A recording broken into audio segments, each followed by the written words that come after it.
Let's be brutally honest. Some legendary rock bands, and I mean legendary, are still touring today only because nobody around them has the courage to say two simple words: it's time. The guitars aren't as sharp, the voices aren't as powerful, and the shows, well, sometimes they feel more like tributes to what these bands used to be. But at some point, keeping the dream alive becomes dragging it across the finish line.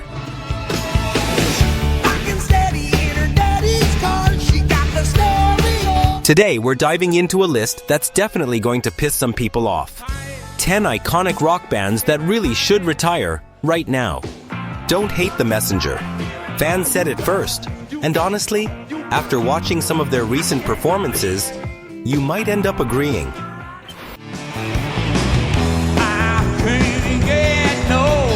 The Rolling Stones are the band that no one dares to mess with, because they're not just famous, they're the foundation of rock and roll. But even the greatest monuments can't overcome time. Watching the Hyde Park 2024 show again, it feels strange. Half the time you see the Stones' light burning again, and the other half, you only see shadows of the past. Please allow me to introduce myself. I'm a man of a wealth and taste. Mick Jagger still runs, still jumps, still keeps up the extraordinary effort that other men nearly 80 years old can't do. But the sharpness of the past is gone. Keith Richards is clearly struggling with every stroke. His hands shake slightly, lacking strength, as if the musical memory is running faster than his body can keep up.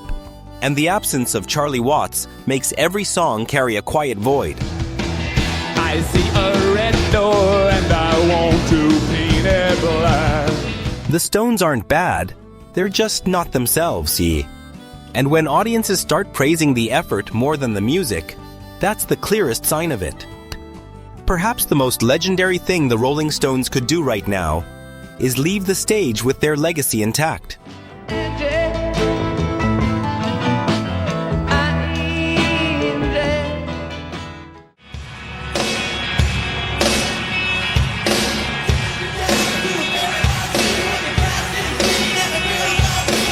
Guns N' Roses were once the most beautiful chaos rock could create. A wild musical storm with appetite for destruction that took the world by storm. But watching them on stage today, especially after their 2025 shows in Madrid, Buenos Aires, and LA, you immediately sense something is wrong.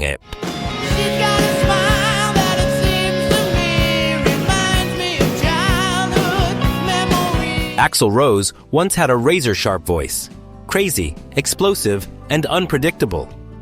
But now, many fans describe him as a grinder with a broken belt. And it hurts to admit that's true. The high notes are no longer reachable, the timbre is distorted, the power is gone, and sometimes all that's left is a hoarse scream. The whole setlist is struggling, heavy.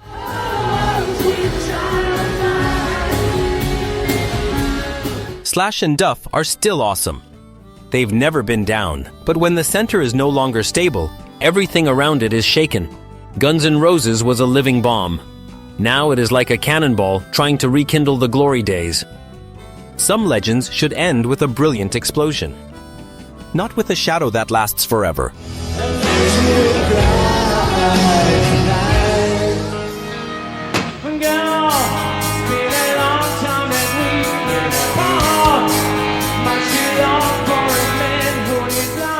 Scorpions is one of the rare bands that has been around for more than half a century and still has a large loyal fan base.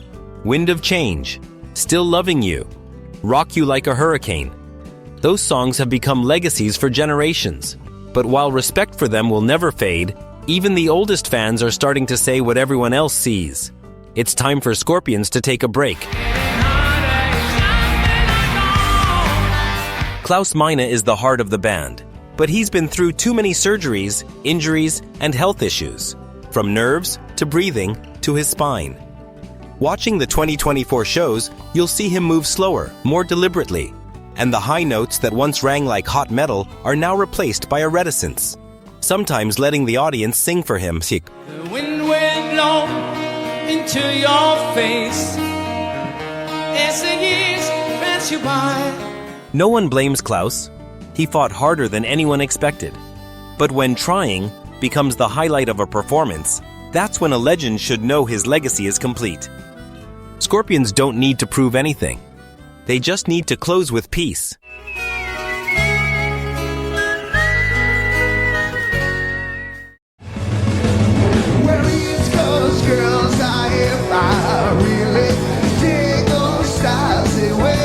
David Lee Roth was once a storm on stage. A frontman who not only sang, but also brought energy to every corner of the stage. He was the man who made Van Halen the explosive force of the 80s. Wild, fiery, and irreplaceable.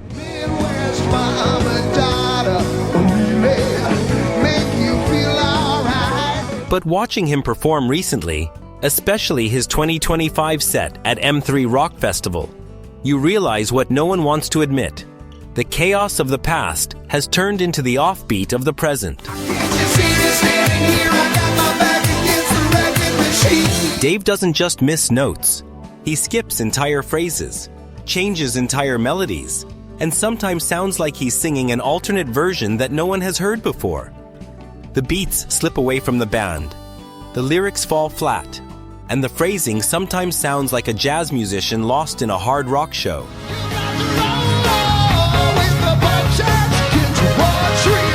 It's heartbreaking, because Dave still has the drive, still knows how to make the audience laugh, still retains his signature swagger, but the voice that once fueled Van Halen's fire is now a smoldering ember. It's not that he lost his spirit, it's that his body can no longer keep up with the spirit of a legend.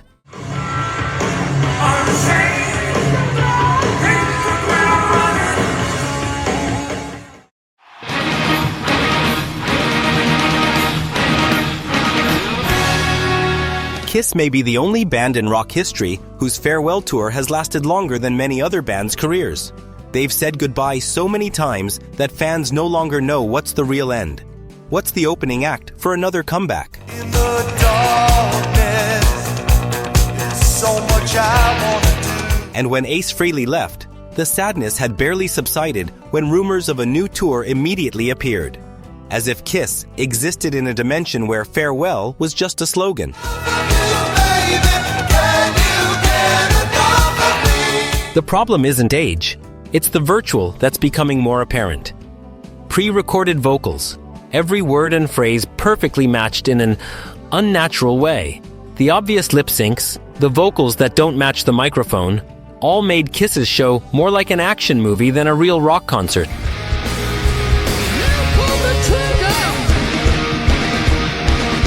Of course, no one does the stage quite like them. The lights, the fire, the fireworks, the visuals are still enough to get tens of thousands of people on their feet. But when that glossy finish wears off, people start to wonder, is it time for Kiss to truly close their legendary journey?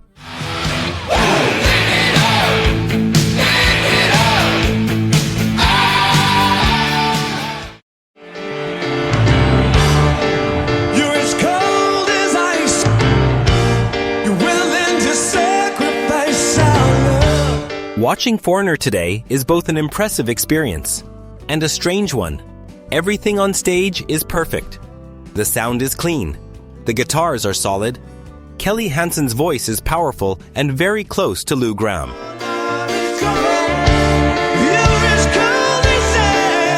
But when you look closely, you realize the truth that makes many fans disappointed.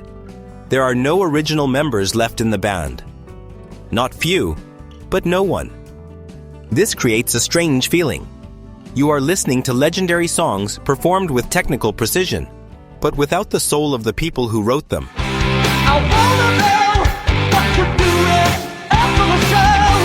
Foreigner operates like an optimal stage machine, but lacks the life, the roughness, the history that audiences expect when buying tickets. The music is still good, the shows are still big, but the identity has faded. Foreigner today is not bad. It is simply no longer Foreigner. Perhaps their legacy would be better kept intact, rather than continuing to tour with an empty name. Cold as ice. She loves to laugh, she loves to sing, she does everything. Journey has always been one of the bands with the most immortal repertoire. Don't Stop Believin', Separate Ways, Faithfully. Those songs are associated with weddings, bars, and road trips across America. But when you see them live in recent years, especially the shows at the end of 2024 or 2025, you will feel one thing the template said very clearly: something is no longer right.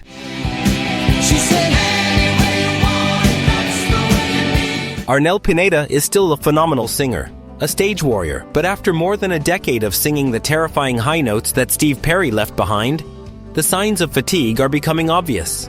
Many of the high notes are shortened, the power is not as strong as before, and the feeling of following the song is more than burning out. Sent a letter on a long summer day. And then there is drama. Too much drama.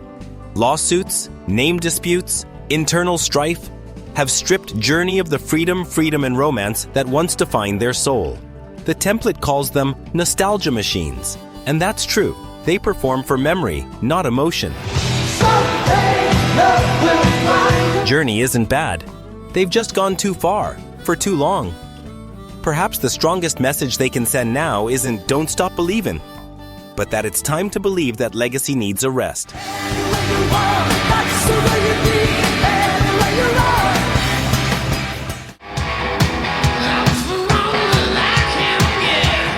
AC/DC is still selling out stadiums, but that doesn't hide the obvious truth of the 2025 tour. Even a machine like Brian Johnson is reaching his limits.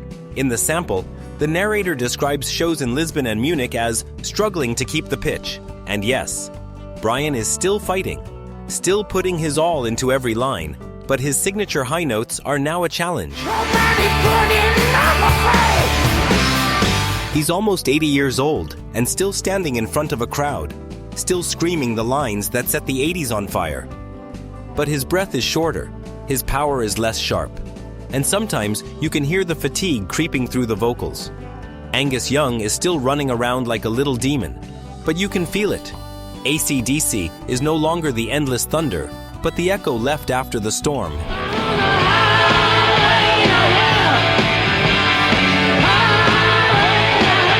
The problem isn't that they're weak. Not at all. AC/DC have achieved everything there is to achieve. Legendary albums, massive tours, an unbreakable legacy. But when half the setlist becomes a test of endurance, not a performance, then perhaps the bravest thing they can do now is to step down while the thunder is still rumbling.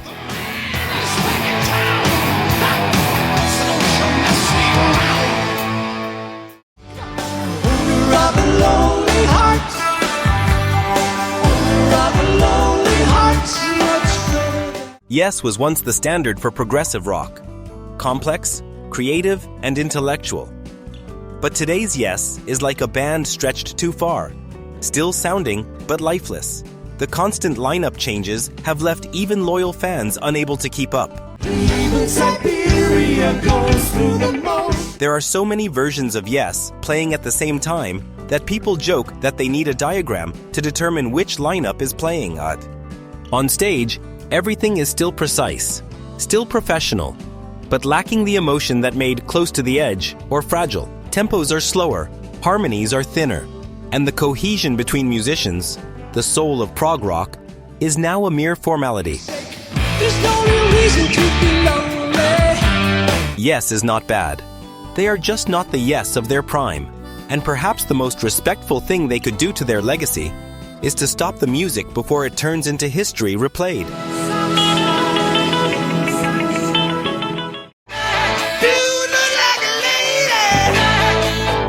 AEROSMITH used to be synonymous with explosiveness. The kind of rock filled with smoke, sex, and swagger that only Steven Tyler could bring. But in recent years, that image has changed. Tyler has been plagued by injuries, vocal cord problems, and has had to cancel shows on his Peace Out tour. Every time he returns to the stage, his voice is less stable, his trademark AEROSMITH high notes becoming a burden instead of a highlight. Fans don't blame him. Age and health are inevitable. But when a rock show becomes a battle between a singer and his own body, the audience is no longer excited, but worried. The band still plays well, still AEROSMITH, but lacks the wildness that makes them special. It's a moment I treasure. AEROSMITH has nothing to prove. Perhaps the best thing they could do is to let the legend end with respect, not with repeated tour postponements. Hail my lies on books, written pages. And that's 11 bands who made rock history. But maybe it's time to let them rest and keep the best part of their legacy. Not because they're any less, but because they've given us too much, for too long. At some point, the effort outweighs the music. And that's the clearest sign. But that's my opinion. What about you? Which bands do you think should really stop? Or have I left out any? Leave a comment. I always read them all. And if you love classic rock, don't forget to subscribe.